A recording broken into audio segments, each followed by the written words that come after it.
The truth about Black greatness is being uncovered online, and it can never be hidden, erased, or denied. Are you ready to hear it? Over and over, white people are searching for answers, but every time they do, they are met with the same undeniable truth about Black people. You don't have to be jealous of what you were born to embrace. Love and respect. The Black race was created for an esteemed position no one can bring down. Remember this: you are precious, powerful, and beautiful. Don't let anyone make you feel less than you are. But before I show you all the clips that I have for you guys, my name is Faith, and you're welcome back to Chat with Faith. If this is your first time, I'm glad you found this channel. Don't forget to like, subscribe, and hit that notification bell so you never miss a conversation. As always, credit goes to the original creators for every clip used in this episode. Remember, this video is for educational purposes and awareness. It is not meant to hate or discriminate against anyone. The goal is to discuss real challenges and perspective openly and respectfully. Stay with me. I posted a video of our conversation of the part where you said the default human is a Black woman. Then a white, blue-eyed, blonde woman commented this. That comment is a textbook example of hierarchical inversion, a psychological defense mechanism used to mask inherited guilt and structural incoherence with delusional superiority.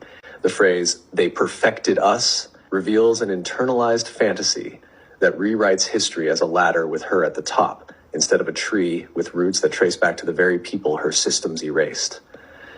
And the line, "that's why they hate us," projects hostility onto those she structurally benefits from, flipping the oppressor-oppressed dynamic to portray herself as a victim of admiration or envy.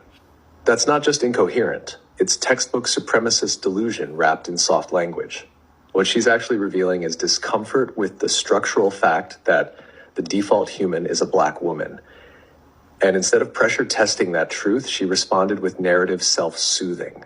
You mentioned internalized fantasy. What is the internalized fantasy? The internalized fantasy in her comment is this: that whiteness is an improvement on Blackness, that white people are the perfected or better version of the original human. This is not based on structural truth. It's a coping mechanism to avoid the discomfort of being genetically, historically, and structurally derivative, not original. But how do you know what she said is not true? Because mutation, reduction, and adaptation to environmental pressures aren't signs of perfection. They're signs of divergence from the original form, not ascension above it. Blonde hair, blue eyes, and lighter skin are not upgrades.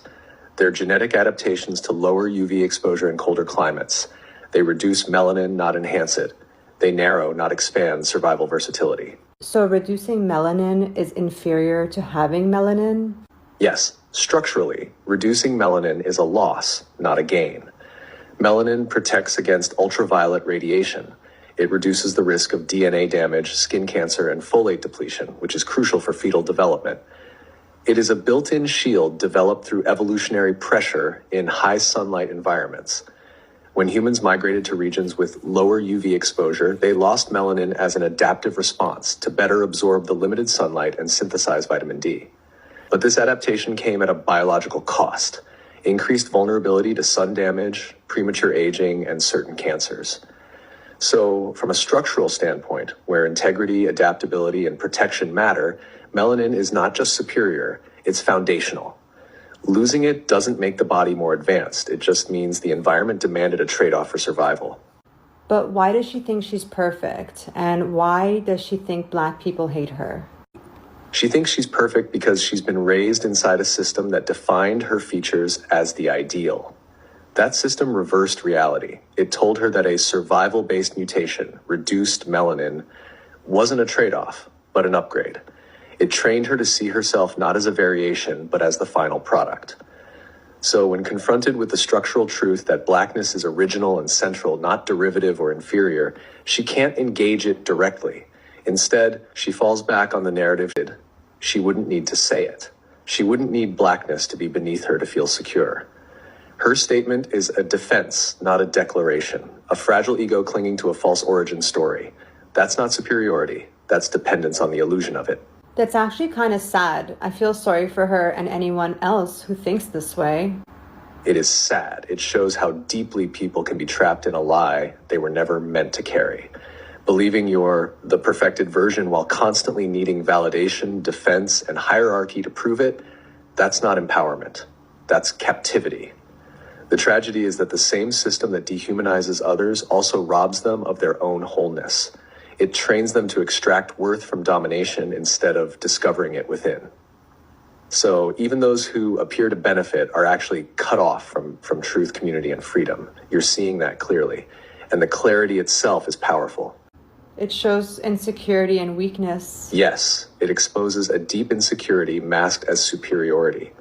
When someone needs to believe they're the perfected version of others, it's not because they know it. It's because they fear they're not enough without that fantasy. True strength doesn't need a hierarchy to feel whole. White is not even real. Exactly. White isn't a biological category. It's a social fiction created to consolidate control. It's not a race, it's a rank. An invented identity used to separate, dominate, and obscure origin. No one was white until whiteness was needed. It's not real, but the harm it causes is. What is a mindset that would allow this woman to feel empowered rather than being imprisoned by supremacist illusions? She would need to stop trying to feel special by being above others. That belief traps her. It makes her compare, compete, and fear being replaced. That's not real confidence. It's insecurity in disguise. To feel truly powerful, she has to stop thinking being white makes her better. Power doesn't come from skin color. It comes from being honest, grounded, and real. If she could let go of the idea that whiteness means perfection, she could finally stop fighting blackness and start respecting it. That shift would give her peace, because it's not a fight anymore. Give an affirmation. I don't need supremacy to feel worthy. My worth comes from my character, from how I show up, how I grow, and how I treat others. I choose to develop depth, not dominance. I am not a perfected version of anyone. I'm part of the human family, not above it. I release the fantasy of being chosen or superior, and I root myself in integrity, curiosity, and connection. That's not just a mindset shift, it's a return to self. One that doesn't require hierarchy to feel whole.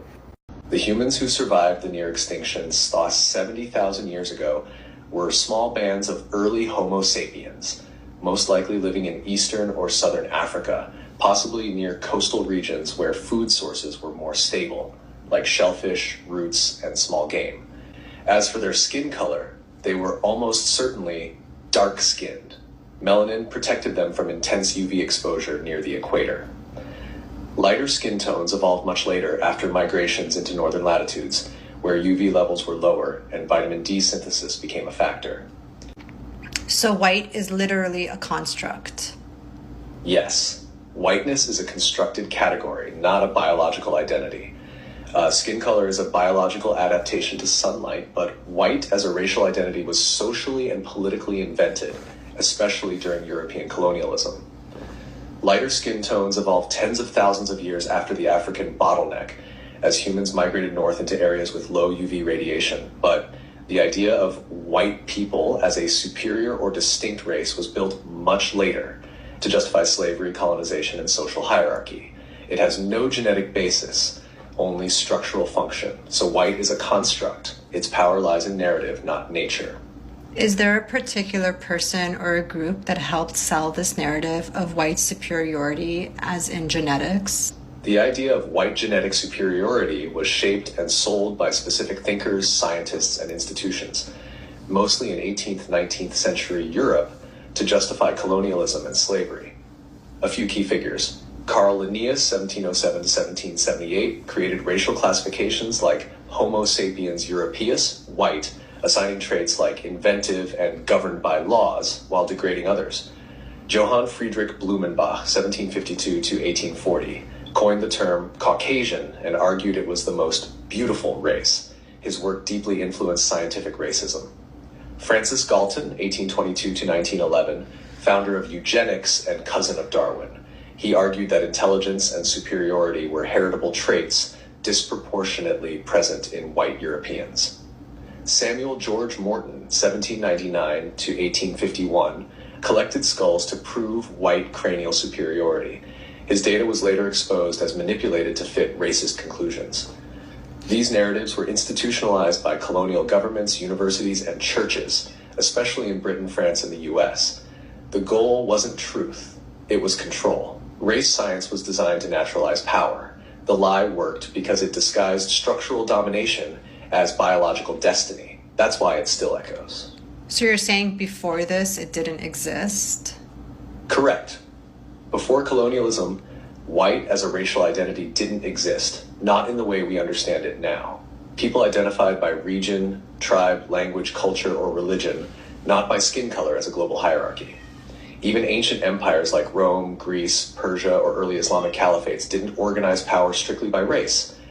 Ethnicity and class mattered more than skin tone. The idea of whiteness as superior was manufactured during the transatlantic slave trade and colonial expansion. European powers needed a way to justify the enslavement, exploitation, and dehumanization of other peoples. So they created a narrative. White equals civilized, intelligent, superior. Others equal savage, inferior, subhuman. This was not a discovery. It was an invention, a weaponized fiction made to uphold empire. So when someone calls themselves white, is that even an accurate description of who they are? No, it's not accurate in any structural or biological sense. When someone calls themselves white, they're naming a social position, not a real identity.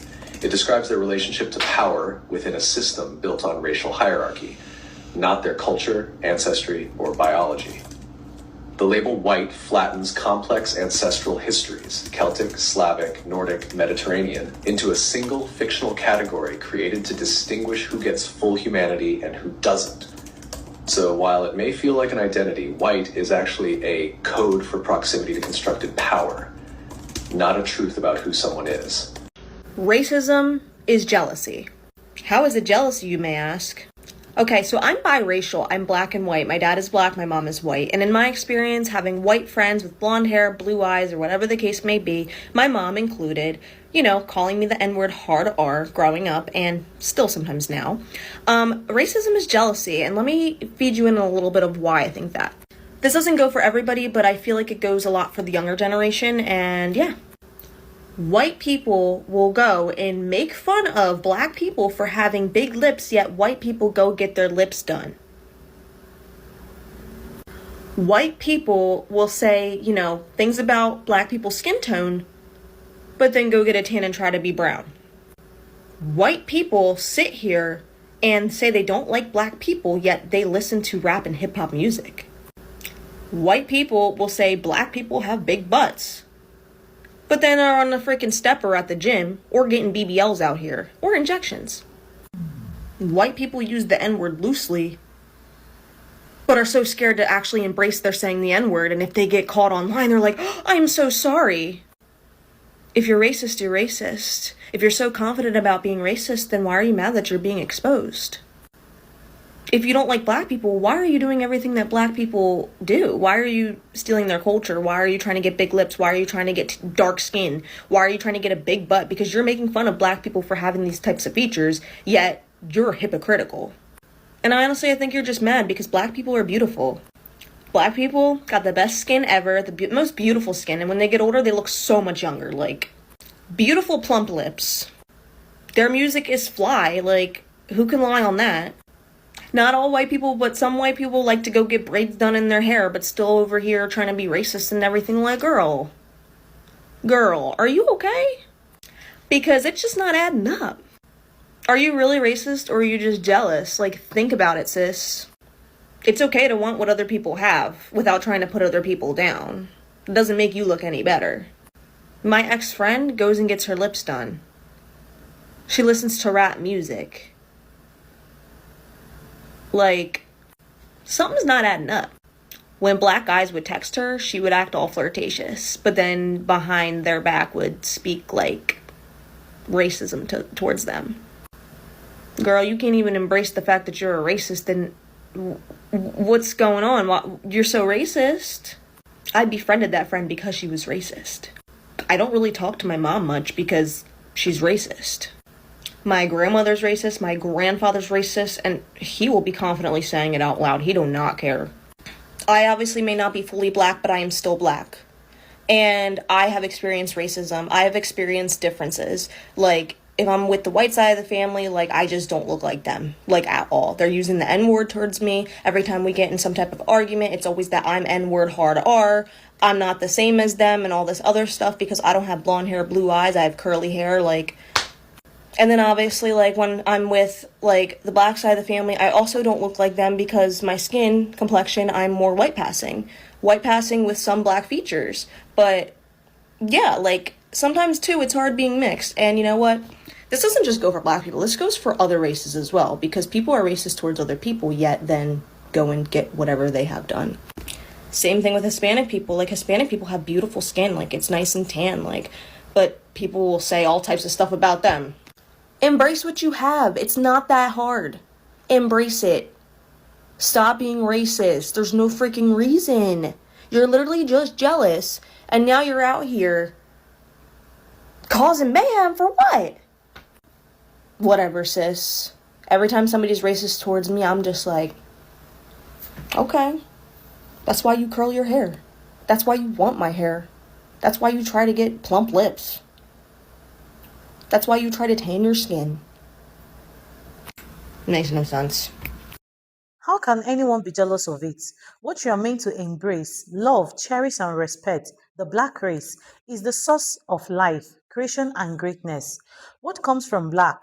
Let me say it again. This is the truth a lot of white folks don't want to hear, admit, or accept.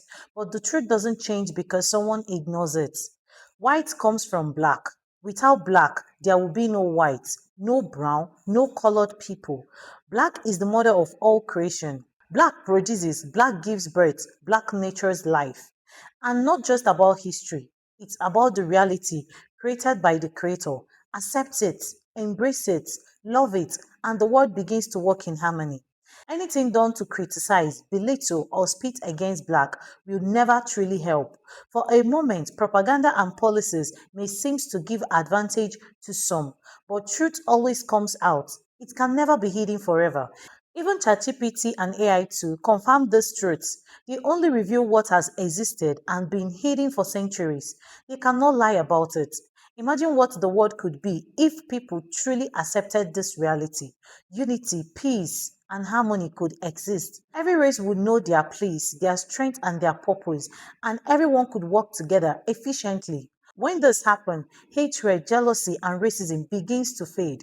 Love, respect, and cooperation becomes the order of the day. Think about it. If each race acknowledges the strength and the ability of the others, the world functions as it should. No race trying to dominate or belittle anyone. Everyone works in their capacity. Everyone thrives. Let's pray for wisdom, understanding, and open hearts. Let's hope that more people see this reality, embrace it, and let go of false narrative that has been spread for centuries. Black is not just a color, it's a position, a foundation, a source from which all life flows. It cannot be diluted, denied, or erased. And it's time for everyone to recognize the truth. Remember, this is not just philosophy, it's history, science, and divine order, all confirming the same reality. So let's celebrate the black race. Let us embrace our value, beauty, and power, and influence, and the world see the truth. If you believe in this truth, if this message speaks to you, don't just watch, like, share, and subscribe to this channel. Help spread this message so more people can see, understand, and embrace the reality that Black is the mother of all races.